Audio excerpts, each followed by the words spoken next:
Good morning student, स्वागत है आपका भजनपाल भाटी इंटर कॉलेज के डिजिटल वर्ल्ड में। हमारा जो हिंदी में यानी गद्य खंड में जो पाठ चल रहा था अशोक के फूल, और जिसके जो राइटर हैं वो आचार्य प्रसाद द्विवेदी हैं, उस चैप्टर की आज मैं आपको अंतिम व्याख्या समझाऊंगा, तो सभी ध्यान से सुनेंगे। पहले, मगर उदास होना भी बेकार है, अशोक आज भी उसी मौज में है जिसमें आज से 2000 वर्ष पहले था। कहीं भी तो कुछ नहीं बिगड़ा, कुछ भी तो नहीं बदला है, बदली है मनुष्य की मनोवृत्ति। यदि बदले बिना वह आगे बढ़ सकती तो शायद वह भी नहीं बदलती, और यदि वह न बदलती और व्यावसायिक संघर्ष आरंभ हो जाता, मशीन का रथ घर घर चल पड़ता, विज्ञान का सावेक धावन चल निकलता, तो बड़ा बुरा होता, हम पिस जाते। अच्छा ही हुआ जो वह बदल गई, पूरी कहाँ बदली पर बदल तो रही है। अशोक का फूल तो उसी मस्ती में हंस रहा है, पुराने चित्त से इसको देखने वाला उदास होता है। वह अपने को पंडित समझता है, पंडिताई भी एक बोझ है, जितनी भी भारी होती है उतनी तेज़ी से डुबाती है।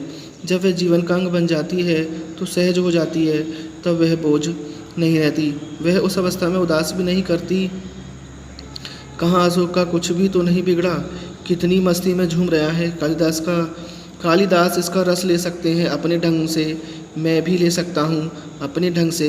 उदास होना बेकार है। लेखक ने यह समझाया है, लेखक कह रहा है कि यानी लेखक ने अपने मन को समझाया है कि मेरा जो मन है इसे देख करके जो बार बार उदास हो जाता था, आज मैं सोचता हूँ कि मेरा उदास होना भी बेकार है। लेखक ने यह समझाया है कि जो हमारी जो विद्वता होती है, हमारी जो पंडिताई होती है, उसको हम सहज और जीवन का अंग होना चाहिए, जिससे वह व्यक्ति के उत्थान की ओर ले जाए, यानी व्यक्ति को वो उत्थान की ओर प्रेरित करे। ऐसा नहीं कि वो व्यक्ति को उत्थान से उठा करके उसे अवनति के गड्ढे में गिराती चली जाए। लेकिन जो पुराने हृदय के होते हैं, जो पुरानी सोच वाले होते हैं, वो स्वयं को पंडित समझते हैं। इसमें ये बताया गया है कि जो पंडिताई है अर्थात जो विद्वता है वो एक बोझ है, और ये जितनी भारी होती है उतनी ही तेज़ी से मनुष्य को डुबोती रहती है। जो विद्वान होते हैं उनके अंदर अहंकार उत्पन्न हो जाता है, और अहंकारी मनुष्य जो है वो अपना विनाश स्वयं कर लेता है, क्योंकि अहंकार जो है वो मनुष्य के विनाश का कारण बन जाता है। जो जितना बड़ा विद्वान होगा वो उतना ही बड़ा अहंकारी भी होता है। आपके सामने रावण का एक उदाहरण प्रस्तुत है। रावण शायद ही इस दुनिया में कोई ऐसा विद्वान होगा जो रावण से बड़ा हुआ हो, यानी रावण के अतिरिक्त कोई भी विद्वान इतना बड़ा नहीं हुआ, लेकिन उसमें भी अहंकार था।